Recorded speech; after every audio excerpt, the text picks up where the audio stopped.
बिस्मिल्लाहिर्रहमानिर्रहीम। दोस्तों आज ਤੁਹਾਡੇ ਲਈ ਲੈ ਕੇ ਆਏ ਬਹੁਤ खूबसूरत प्यारी वीडियो ਤੇ कपास ਅਸੀਂ जो कि ਖੇਲਿਆਂ ਦੇ ਕਾਸ਼ਤ ਕੀਤੀ ਸੀ।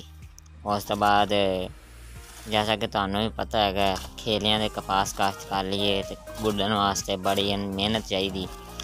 40 ਦਿਨ ਪਹਿਲੇ ਤਾਂ ਅਸੀਂ ਇਹਨੂੰ ਗੰਦ ਵਾਲੀ ਸਪਰੇਅ ਕਿਹੜੀ ਹੈਗੀ ਸੀ जड़ी बूटी मार जहर वो असी थले फ्लड करती सी, लेकिन हुण जब के डेढ़ महीने तो उपर हो गया है तो हुण इस टाइम जिहड़ा घास हैगी ते बूटियां छूटियां उग रही ने तो असी इहदे वास्ते गोडी शोडी कर रहे हैं। तो दोस्तों मेरा वीडियो बनाने का मकसद है अगर तुहानू मेरा किहड़ा काम कर रहा है खेलियां मैं तो इस तरह साफ करके उपर सट्टी जाना। अगर ये काम पसंद लगता है तो अपने कमेंट बॉक्स के लाजमी दसो। अगर तुसी कोई अपनी रहनमाई देना चाहते हो तो भी लाजमी दसिया जे। बत्तर थोड़ा खुश्क हो गया सी लेकिन फिर भी असी साफ सूफ कर रहे हैं। नरमा BT 102 SS 102 है जी तो इस टाइम तकरीबन 2-3 टोडियाँ लाई खलोता है।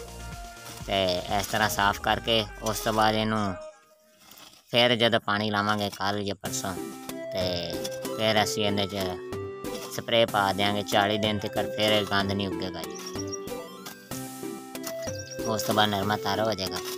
उन्होंने दोस्तों के गुजारिश जिन्होंने साडा चैनल सबसक्राइब नहीं किया साडे चैनल को लाजमी सबसक्राइब कर दो ताकि नवी आने वाली वीडियो की नोटिफिकेशन घट पहुँच जा रहे।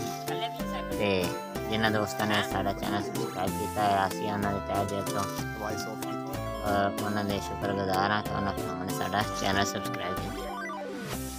अगर तुहानू साडी वीडियो अच्छी लगती तो अपने दोस्तों को भी शेयर करो। तो अगर तुहानू साडा काम सोहना लगता है तो अपने कमेंट बॉक्स के लाजमी दसो।